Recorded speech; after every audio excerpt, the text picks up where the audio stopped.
So it's Word of Info Radio Cairo. We're coming live from Studio 3. My name is Dr. Amr Mabrouk. Manal Zakaria is at the control. And today we are having a great pleasure and honor to have with us Her Excellency Ambassador Manuela Franco, Ambassador of Portugal in Cairo. Thank you very much for accepting to come with us in this beautiful hot afternoon in Cairo for a second time. The first time was on telephone because it was COVID time, but for you to come here in person in our program, really we appreciate that very much. Thank you, Your Excellency.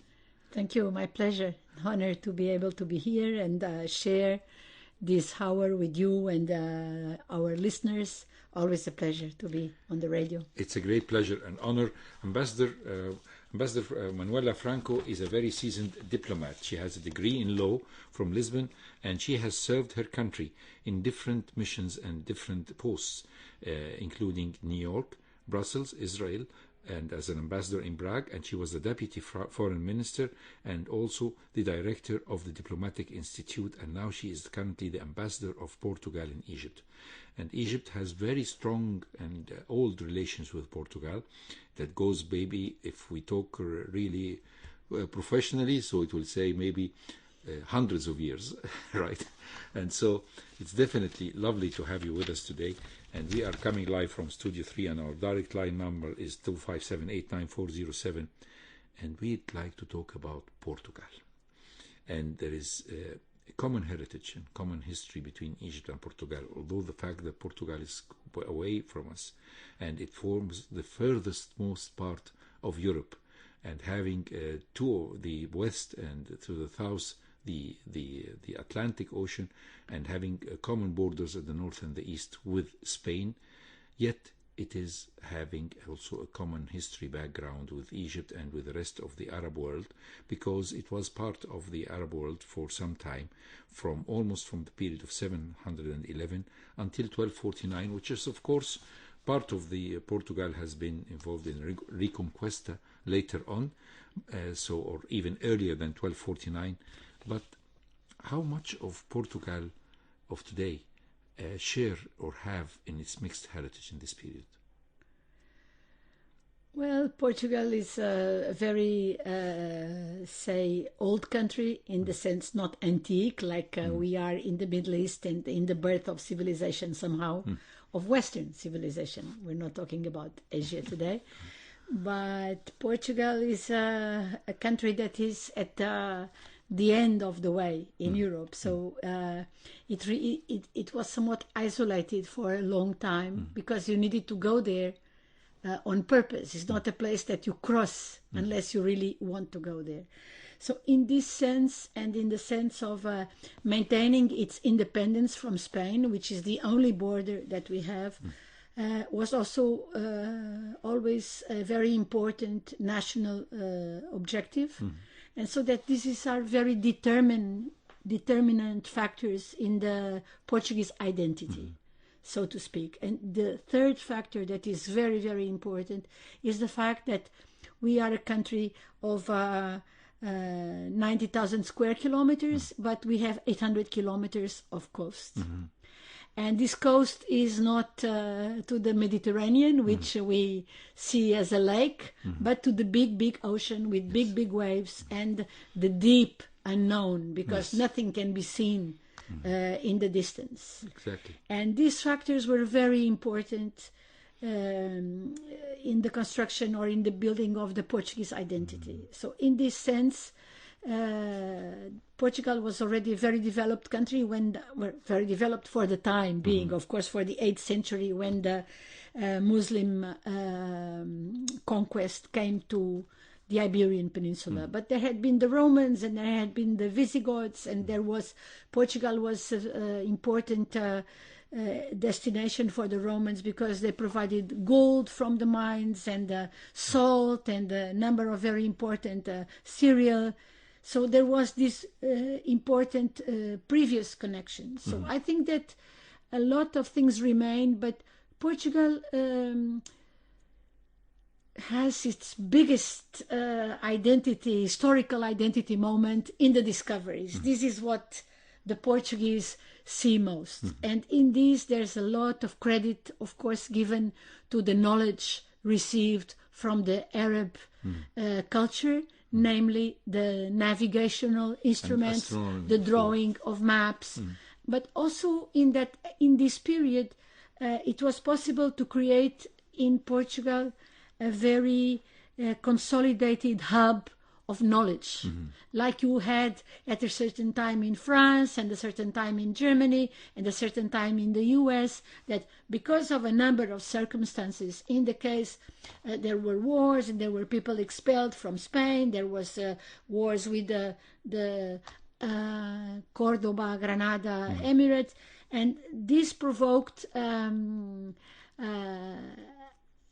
hub of different capacities, cultures, because both the Arabic culture and very strong Jewish culture and the previous Roman Visigothic heritage, but they were all in communication with Cairo, with Iraq, with Babylon, with Ibn Khaldun and all this, the north of Africa, and this was all very fluid. Yes. People were coming and going, and they were bringing books, and they were taking books, and they were bringing fragments, and they were bringing songs, and they were bringing, of course, astrolabes, and they were bringing the knowledge on how to draw maps, and all this came together in the age of the discoveries, as it is called. Exactly. And so, in this sense, this is what the Portuguese see when they look back, and then there are other testimonies of the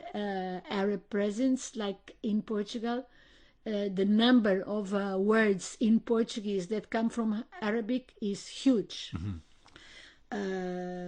Starting with the toponymy, the name of places, that you have countless villages named from, we have the El, no? Algarve. Yes, exactly. Just said Alcasr. We have many. And we still have, of course, lots of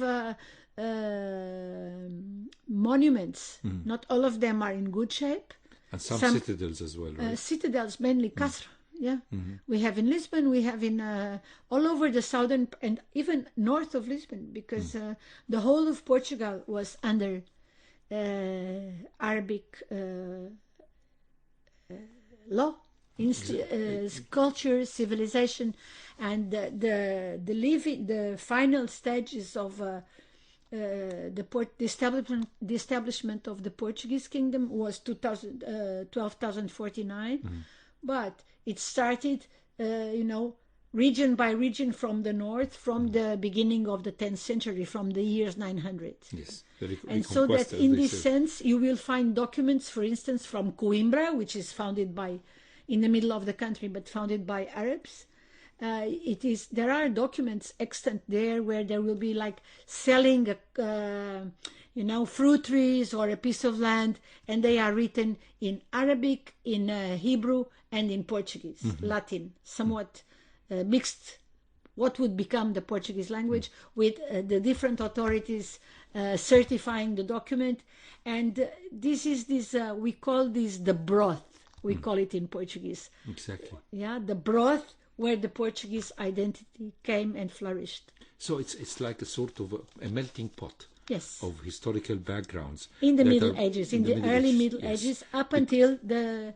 because sometimes people, when they look at maps of today, and they find the borders are drawn like a very well-established lines, while actually, when you talk about the medieval period, and even before the medieval period, we're talking about a very volatile movements and turbulent movements going right and left and going through. And people have not stopped the commerce, they have not stopped the negotiations. It was not just war, but it was also a lot of sharing information and sharing trade as well, right? And culture, of course, poetry. Yes. The Portuguese are a people of poets. And I'm ready to argue that this is part of the Arab culture influence in Portugal. Yes, exactly. Because this is like, yes, we have some well-known writers, even one Nobel Prize, but the strength of the Portuguese literature is poetry. And when we look to the music, which is very classical, the fado, the songs and the type of melancholy that you can hear, even if you don't understand Portuguese. When you hear to the different songs of Fado, you will always feel that there is something that has sort of not just sad or but definitely a lot of deep emotions in it that can go to a very romantic period and romantic exchange. We are known to be very melancholic, the Portuguese. Yes. But, you know, I have my doubts about where this comes from. Yes. Because, of course, that you had the Iberian Peninsula, there's Spain and Portugal, the different kingdoms there before. And there was Cordoba, and there was Granada, and before that Taifa, etc. But Spain is not melancholic at all. Oh, yes, exactly. So my take is that this melancholy comes from the contact with the ocean, more so than from anything else. I really take that as a very important note. When I visited Lisbon, this was in 2008, and I walked by the ocean, I can feel really the sense of fear, especially when a friend of mine, a Portuguese friend of mine, took me to the furthest most part of Europe, near Lisbon. It's maybe 2 or 3 kilometers away. Cabo da Roca. Yes. And just he told me, this is the westernmost part of Europe. There is nothing behind it, and especially if with of course the bylaws of Portugal of today, which prevents the building of houses on the street, directly on the sea, so you can always find a restricted area where there is only beaches, sand, and the deep sea. We have the deep this ocean. law since the end of the 19th century. Yes. It's not modern. Yes. So we have a law that 50 meters from the highest tide is public domain. Yes. It cannot be private. So I can understand the melancholy you can feel, because in the evening, definitely, this will be a very lonely, dark place, because there's a lot of reasons for that. Well, since we're talking about the effect of the Arabs on drawing the maps on the Asterlab and all this, Portugal has spearheaded European exploration of the world and the age of discovery from the 14th century onward. And how was that possible? Is just because the education, or because just the fear, or trying to conquer their fears and go western on the western side and invade the Atlantic Ocean and let us see what's behind this huge ocean? And why was such great empire short-lived? Well, I'm not sure it was short-lived. Maybe if you compare with the Ottoman Empire, yes, but even the Ottoman Empire, it lasted from 1453 until 1918. Exactly, yes, but it was the 500 years. As we say, we always call them the sick man of Europe, or the ill man But of Portugal was also the sick man of Europe, Yeah. but it was still an empire. Yes, exactly. You can say, of course, that if you, maybe no empire can last longer than 500 years. Yeah. Some say that this is maximum. But of course that what is called the Portuguese Empire, and maybe any empire, even the Roman Empire, that they are all different, but the way that there is a connection between the power that governs and the territory is very different from case to case. And in the case of Portugal, this was indeed, it started as a scientific exploration. Of course that I'm not a specialist in this matter, but I am sure that the Portuguese had a need to find better resources. There was the population, the country was small, and contrary to other countries that are at the crossroads, for instance, in Europe, and they can get easily invaded, but they also get the trades, the flow of trade, and they develop and they enrich themselves both culturally and also money-wise and population-wise, because they are, say, even when lots of dramas happen to them, like you can take Belgium, or you can take, for instance, Czech Republic, where I was posted before, and these countries with very difficult historical circumstances along their history, because they are at the crossroads, but they also benefited enormously from it. But in the case of Portugal, this is as I said already, a country that you only go to if you want to or you need. It's not, you don't go through most of the time. Exactly, yes. And in this sense, resources were necessary to feed the population, but also this scientific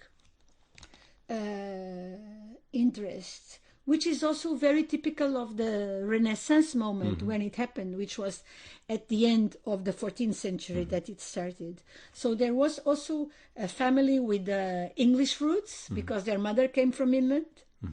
And the sons were all extremely talented. And one of them was this Prince Henry the Navigator, who set up all that was needed to attract knowledge and, talent, as they say. At the time, there were no visas, but it would be called, maybe today you would be giving visas for talent. Yes. But at the time, this was also seen in Portugal as extremely important to defend against Spain, because this prince, his father, was creating the second dynasty in Portugal. There was a moment where we were invaded by Spain and we nearly lost the independence. And they fought it back. And he was married afterwards with this English lady. And from then on, there were two things established that guaranteed across the centuries the Portuguese independence. One was the alliance with the United Kingdom, and the other was the overseas expansion. And so that Portugal started discovering, first they traveled to Ceuta in Morocco, and then they had these islands in the middle of the Atlantic, and from there they started going down the West African coast until a way was discovered to India. And this, of course, brought riches. And it brought riches, and it brought the way to India and establishment in India. So also projection of power and projection of influence. The Portuguese never occupied the lands. They never went inland. They had trading posts. Yes, they ports. This is very essential to understand, that even though it is called an empire, it is not empire in the sense that we called empires in the 19th century. It was not a territorial empire. Yes. It was a trading empire, because they were also running the risk of going there with their boats. But of course that for Ottomans and even for Egypt, it was bad news, because all the trade that came via the Silk Route and Central Asia from Which was going the through the Red Orient, Sea. it went down. Also to the silver traders in Europe, like in the center of Europe, it was bad news. Venice and But all this type. this Yes. also provided money for these boats, and it provided money then to fund trips to Brazil, and then they started, because Brazil was, of course, colonized in a more usual sense of the word. They did not stick to the coast. And of course that in coming in contact with the local civilizations, the Portuguese became very involved in bringing goods to Europe, in bringing goods from Africa and America and India to Europe, in selling them, in getting money for them, and all this trade supported a very important cultural flourishing and what is called the Portuguese Empire. Portugal was always too small to guarantee this. So after the first 200 years, it started having difficulties. But the same reason why it did not aggregate so much power, it was the same reason why it lasted quite long. Because, in fact, the first event that separated Portugal from its empire was a dynastic crisis where Spain became the king of Portugal. The Habsburg king in Spain became also king of Portugal from 1580 to 1640. And at the time, all the adversaries of the Habsburg dynasty and started invading the Portuguese, the northeast of Brazil, and colonies in Sri Lanka today, for instance, and Indonesia, all these, Thailand, factory, we had there the trading posts, and they started taking it from the Portuguese. And when Portugal recovered independence, they went back and recovered many, but not all. And from then on, then Brazil became stronger. But when the French invasions come, Yes. which will be Napoleon, they came to Portugal, and the Portuguese king went to Brazil. With the court moved to Brazil. Yes. And this is what we will be celebrating this year with Brazil, is Brazil independence. But Brazil was independent in 1822. And then the next, this was terrible loss for the Portuguese psyche. And then came India, that we had State of India in 1961. And then the colonial war started in Angola. And so this was the reason why it was so delayed in time, even though only from the Second World War did Portugal get very active and more typical colonial behavior in Africa. Because up until then it was very widespread, and Portugal was very not developed country because it did not have the resources. And the people just immigrated. Yes. Yes. So there are a lot of Portuguese living in diaspora all over the world, right? 5 million. So we have 10 million and 500,000 almost, like by the last census. Egyptian? In Portugal. No, Portugal. In Portugal. Yes. So how many are in diaspora? Almost 5 million. Where are they usually living? Well, we have Portuguese all over the world, but we have like big communities in South Africa, in Venezuela, in Brazil, in the US. And then we have big communities in France, in Germany, in the UK, in Spain also, of course, but mostly in Germany, UK, and France. These were post-World War II, you mean? This is more the post-World War II, the European numbers. The others went in the 19th century, end of 19th century. There was a huge migrant wave from Europe, from Russia, from Greece, from Portugal to the States, from Italy. A lot of people migrated to the US and also to Latin America. Argentina, there's Italians there. So this is a big movement at the end of the 19th century, and the Portuguese were part of this move, and they moved to US, to Venezuela, to Brazil. Huge number. And then there was a big cut first with the Big Depression in 1929. Many came back, but then it somewhat stabilized. When we talk about the 20th century, we'll find that there was a period of turmoil with the assassination of the king and the coup d'etat that happened in 1908. And so when Salazar, who was a civilian, was able to establish power for himself, he was welcome in the beginning to get rid of all these coups. So when talking about his long period of reign from 1932 till 1968, and always even it's expanded to 1974, after his death in 68, still for 6 years, we can call it always the Salazar period. So how do Portuguese of today look at this period of Salazar? Of course, he saved Portugal from World War II, and this is something which is very crucial. And I believe it needed a lot of wisdom to get away from the side of war in such a huge conflict. And Portugal, or Lisbon, was serving as they called it, a big station of intelligence for all the warring countries. They always had a lot of hanky-panky business over there to do, and meeting in, the real espionage was there. So how do people today look at Salazar's period?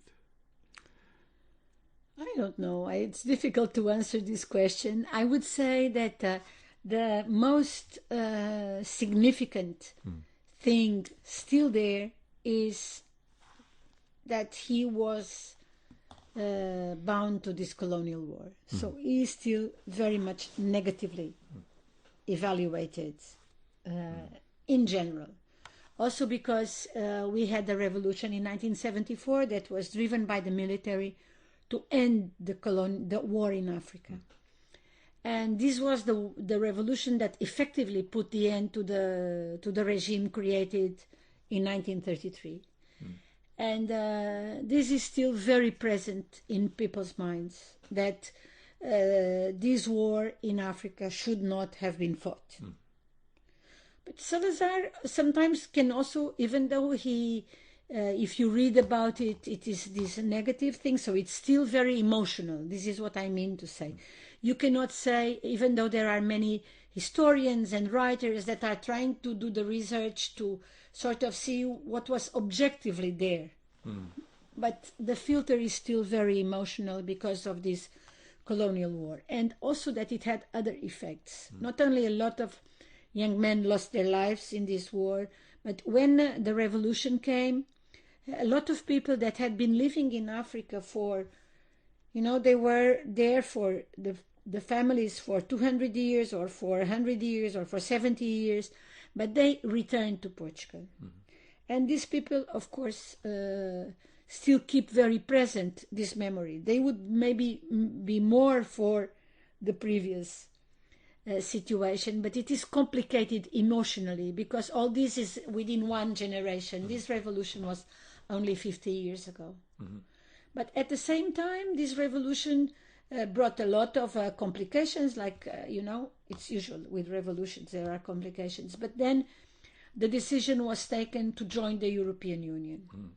And Portugal became a modern country. It became, a fully equipped country, infrastructure, schools from north to south, because Portugal was very poor because of the colonial war, and also because Salazar, he believed that this was the way to be, that to live with own resources. Meaning so that like at the same time he used... a communist fascist, right? Something like that. He was not quite a fascist, Salazar. He was a deeply Catholic person. And as soon as 1934, he was making a speech to say that we worship God, not the state. So he very early on diverged from European fascism. He was authoritarian, and he installed a type of dictatorship, but in a sort of cold way. Yes. So then things. He managed to, when he first started, he was quite admired because he managed to set the budget straight and to create better economic conditions for the country. And then came the Second World War. And then it was after the Second World War that his system started to be very outdated. And it went on and on to be more outdated.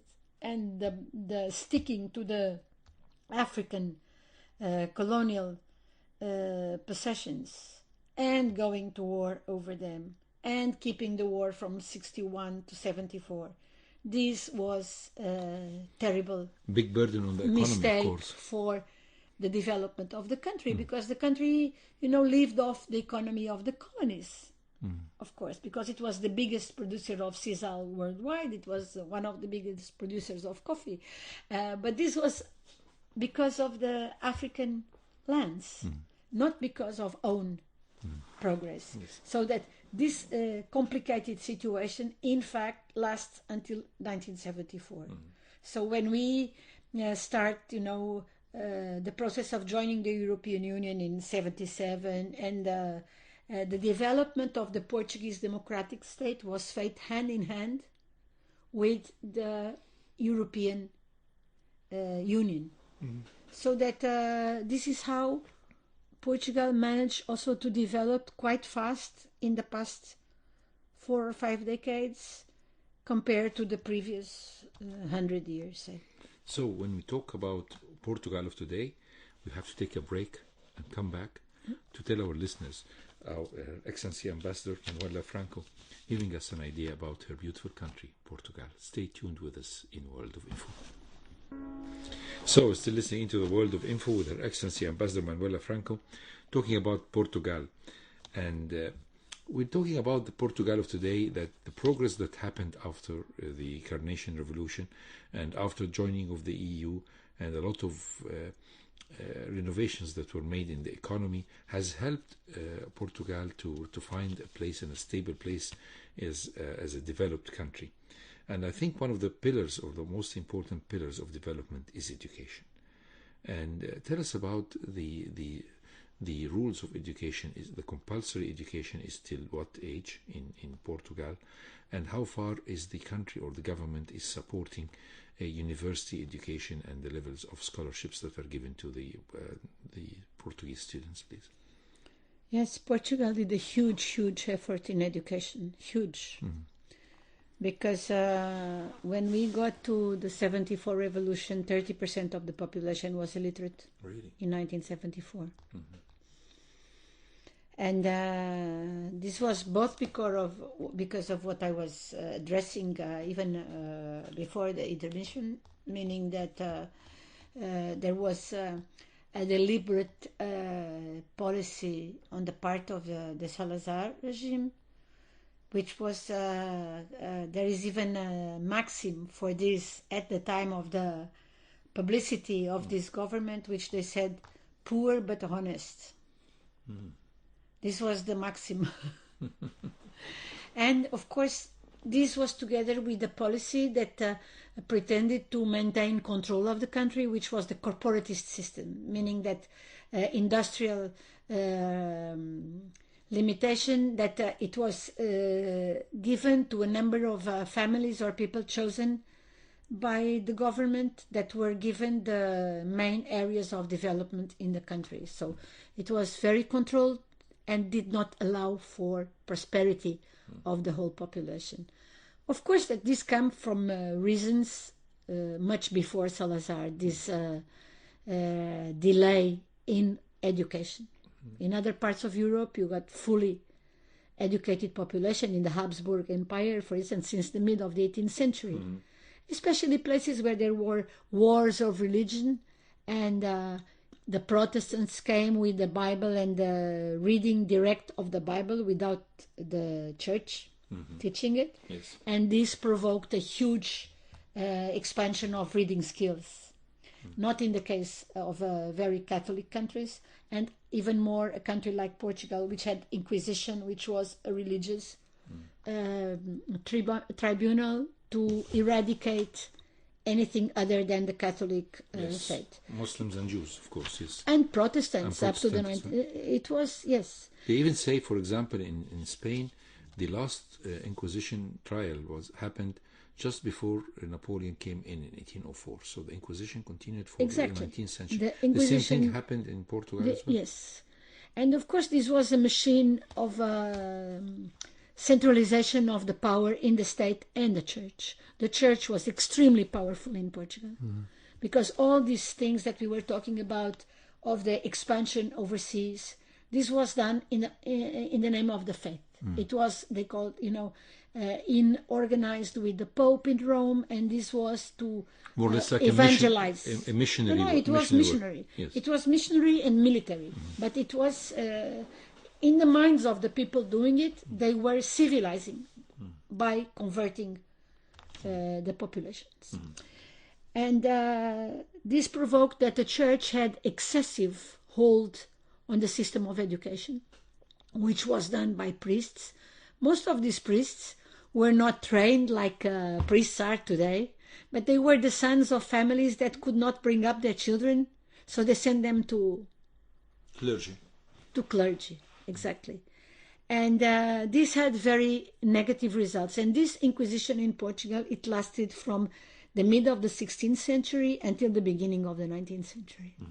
It was only at the end of the 18th century that their power to expropriate property was withdrawn from them.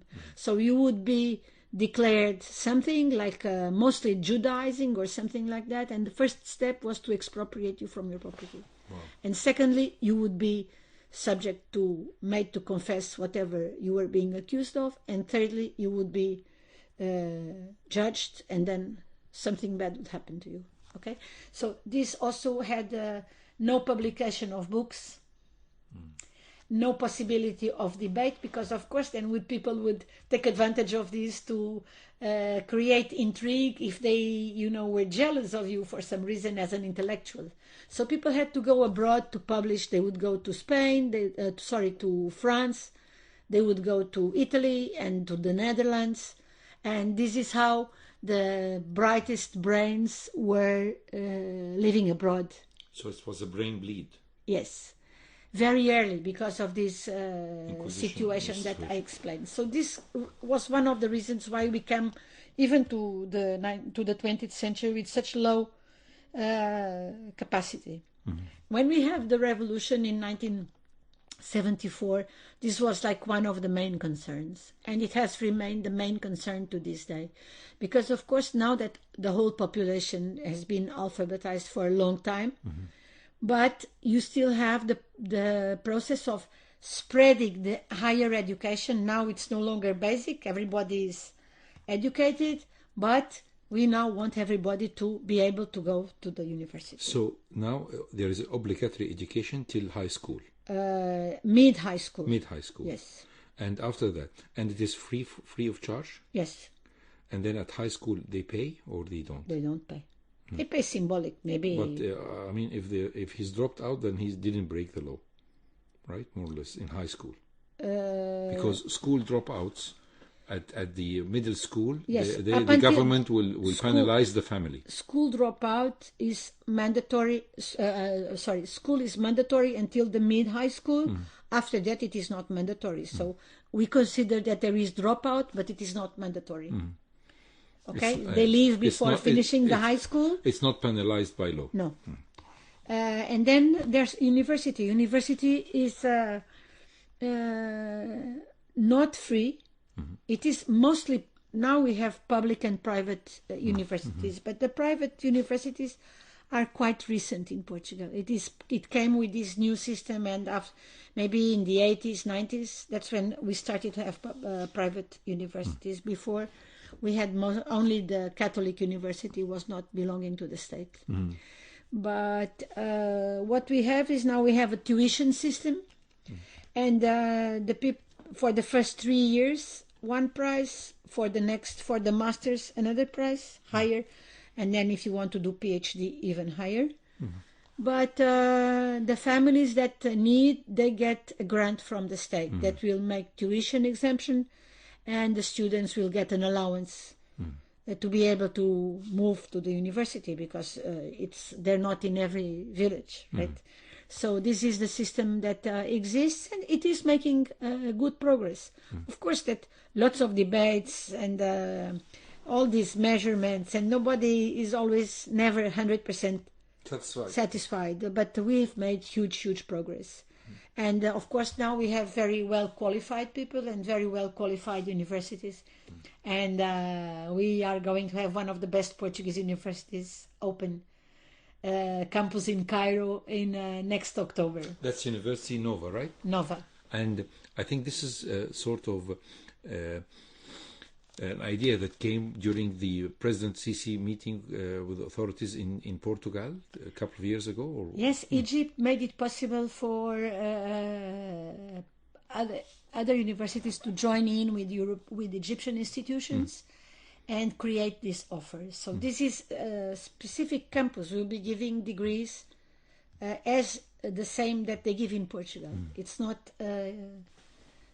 It does not lose. It is not. The partnership is to have the university here. It will be synchronized with the life in Lisbon. It will teach in English. Also in Portugal, most universities teach in English now. And it will be giving 5 degrees in engineering to start with. And we hope that soon it will be giving even more. That's lovely. This is very good news about the education. It is a very good university with very good ratings, and in Lisbon with very good also campus. And so I'm really hopeful that young Egyptians will appreciate, and that we get a lot of Egyptians that then will be curious maybe to do a semester in Portugal and try Nova in Cairo first, and then Nova in Lisbon. That would be second. Lovely. Yes, definitely, because Portugal today, which is a developed country with high standard of living, can really attract a lot of visitors and people. But definitely, we are having a challenge nowadays after the war and after the COVID crisis, the war in Ukraine and the COVID crisis. How is Portugal faring in the recent crisis, both crises, and how is Portugal facing the challenge of the COVID and of the war and the economic crisis? I mean, you have recovered from the economic crisis of 2008, and you were back on your feet again, 2012, 2014. But nowadays, the whole world is suffering. What is the type of challenge that Portugal meets today? Well, we were recovering, but still not quite there. So the COVID was really also very hard Setback, yes. on the economy, especially because Portugal implemented extremely strong lockdowns. And so in this sense, this was quite heavy on the productivity line. Also in the state sector, lots of services that stopped working or kept working only at very low levels, and not everything is back in shape yet. I think that a lot of problems were detected during these lockdowns and after the corona. I think it showed people that a number of things had to be changed, and my opinion, as I just came back from 1 month in Portugal, is that this is still being pondered. It is not clear in some areas what is the problem and how to tackle it. Many people don't want to go back to work because they got used to online working, right? They got used to online working, and in some cases because schools were closed and they had to take care of the children, and many people just realized that that they need to be home, or they want to be with their kids, or they need the family. It's very complex. It's very difficult to say one answer. And this is one thing. And the other thing is that the way services are run, the health service and other services, this also, there is a very public debate that this maybe needs transformation to become more adapted to modern times. We have good quality service, but people don't feel it that way. And maybe this has brought a big transformation to our society. And my feeling is that it is not yet fully understood, the changes that have happened, and how to apply them, how to make things work again. Of course, that we are now recovering from the COVID economy, and in this sense, there's not a bad mood, in the sense that I think that people did not spend for 2 years. And so there's a lot of money being floated to help people back, companies, etc. And people have money for private spending. But at the same time, a lot of people got out of business. And Portugal is a country of small and medium companies. So I think that the picture is not quite there yet. We are receiving, Portuguese are extremely, even though we are far, the Portuguese people is extremely, extremely sensitive to what is going on in the Ukraine. Russia's aggression is felt as something that is completely... I think from the Portuguese you can say that people just don't understand how it is possible that this brutality is being, raining down on the Ukrainian people. They open their doors to Ukrainian. Many people are receiving people in their homes, children. Schools have been open for the students to join, and this is of course a concern. And at the same time, Portugal is very keen on the energy side, and so we are not communicating with Europe on the energy side. So we have gas to export, but no way to send it. So Portugal and Spain are not affected by the current energy difficulties, because we have set up a system, and we have super avid, but we have been after this objective for a good decade or more.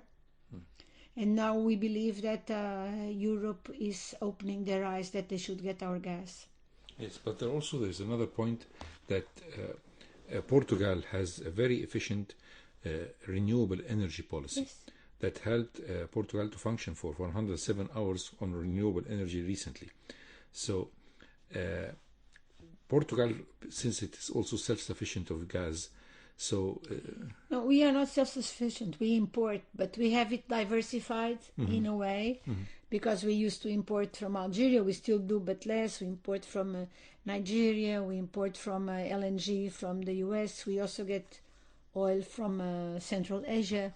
So we have, plus the renewable energy, we have a somewhat well designed mix. So in this current moment, of course that the prices are going up, yes, and this is not good.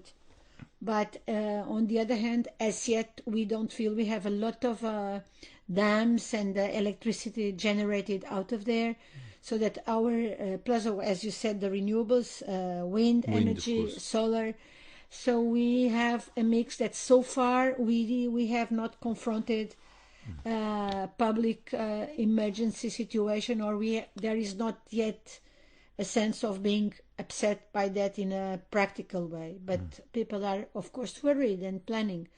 Now, how the recovery from COVID and the difficulties of the war will merge at some point further down, and how we deal with that, I think that this is in everybody's mind. But as yet, we are holding out okay. yes. So let's talk about the United Nations Secretary General. He's Portuguese and he's a very distinguished gentleman, Antonio Guterres. And so how did his Portuguese culture background help him to excel in this job? It's a very big burden. The job of the United Nations Secretary General is not an easy job. Excuse me. Sometimes people would take him as somebody who's always, say, condemning or asking for help or whatever. But definitely I know that it needs a persona of very high standard culture background. And I know, of course, for sure that you know him personally. Tell us about him and tell us about how his background has helped him. Well, the UN job is like an impossible job. Yes, exactly. Because, of course, the UN is always being very criticized because it doesn't do this and it should do that. And this is, in a way, a positive thing because it shows you how much the UN is needed and how much hope and how it helps people to express their expectations of a better political universe and better behaved states. And but at the same time, states are managed by humans, and so the Secretary General only has the power of doing whatever the member states let him do. The UN is not all-powerful good God that is looking down and governing according to the highest principles. And so, of course, you hear, the UN should be doing this. The Secretary General, why doesn't he do that? But of course, he cannot. Yeah. Because if he did something that would satisfy one member state, then another member state would be very dissatisfied and he would be ineffective. So we have to trust, and we trust that Secretary General Guterres is doing as best he can, and I'm sure he is, to convince the parties not to do a certain number of things and to look at the big challenges that we are facing and the world he believes is facing. And as Secretary General, he has been voicing these concerns with climate, with global health, with all these issues, helping states in difficult to make better, and a number of things. And I think that he is being a very devout Catholic. He will be carrying his cross, as we say, as best he can. I remember when he visited Egypt. He was a professor for some time in the university or something? Or what? Sometime, but he was a politician. He was prime minister. And then he was a UN High Commissioner for Refugees for 10 years. Yes. And he visited Al-Azhar and he left a very good impression. And he has made a speech that I read and I felt very proud that he's such an open-minded gentleman. And this is what attracted me. And this one was in the period that he was nominating himself to get the post, when he visited Egypt and met the president, and even he stayed at your home, which was not at your home at that period of time, but he was a very modest and a moderate man. And I liked what he said in his speech to Al-Azhar when he met the Grand Sheikh, and exchanged a lot of food for thought. So this gives you an idea that he's a very open-minded person, right? It surely is, but also this is usually an important, say, natural characteristic that in some things maybe not, but in general the Portuguese are very open to consider difference. Yes. We have, as a people, as we started our conversation with the age of the discoveries, and this has brought people from Africa and other continents to Portugal since the 15th century. So that at that time, maybe, 1/5 of the population was not originally Portuguese. And you have lots of representation from that time, paintings, tiles, showing people of color in the middle of lots of things happening in this Midan in Lisbon. Yes. So I think that many things are to be criticized on the way that Portugal has managed this overseas experience over the centuries. But one thing that I think we brought from there is that we are open to the foreigner. We are open to people that are very different, from different backgrounds, races, languages, and to this day you also find this in Portugal. As you get there, the people are always ready to give you a smile, and even in broken English they will be able to help you. And I think that Engenheiro Guterres is the highest expression of this Portuguese national trait of being open to the other without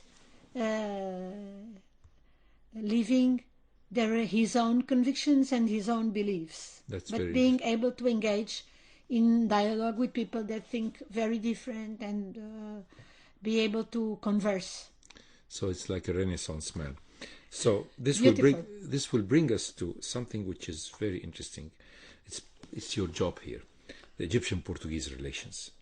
So it goes back to decades, and I think centuries, because the communication that happened, Ibn Khaldun and the rest of philosophers who came through and onward, and there are a lot of changes and exchanges.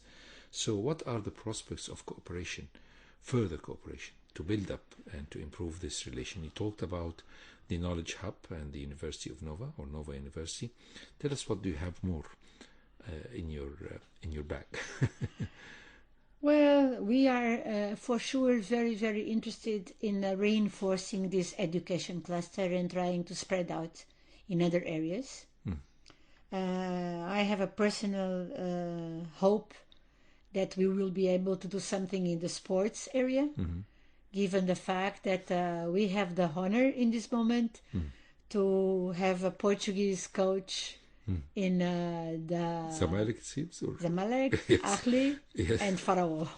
So, and I hear that more might be coming. So maybe we can work on that. And you have the best player in the world is Portuguese, Yes, Ronaldo, and of course he's a man of stamina. yes. Right. And I hope also in other areas, in energy, we are working on several areas, but we are working a bit from scratch, in a sense that Corona really brought down a lot of things that were being developed. And myself, I came to Egypt, and 3 weeks after I was closing the embassy, and for 1 year. Yeah, I remember last time we had to do the interview on the telephone. Yes. And so I think that we are now restarting with huge hopes, building more and more, I think, on this education cluster, because it's something very concrete. But we work together with our Egyptian friends to try to develop further areas in culture, in business, and in energy fields. Renewable energy in particular, of course. Excellency, we have a lot to talk about. There's a lot of water that has passed under the bridge between Egypt and Portugal. and we have a strong communication, strong ties. I hope Egypt Air will return again to Lisbon This would soon. be I hope. big objective. Yes, definitely. Ambassador Manuela Franco, thank you very much for coming in this afternoon to Radio Cairo. We enjoyed your company, and please promise us to come back again.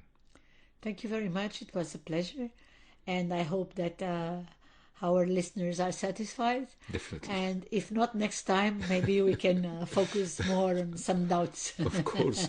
So we'd like to express our gratitude to Her Excellency Ambassador Manuela Franco, Ambassador of Portugal in Cairo. My name is Amr Mabrouk. Manal Dakaria was at the control. We'll see you same time, same station in Radio Cairo next Thursday. Have a pleasant weekend.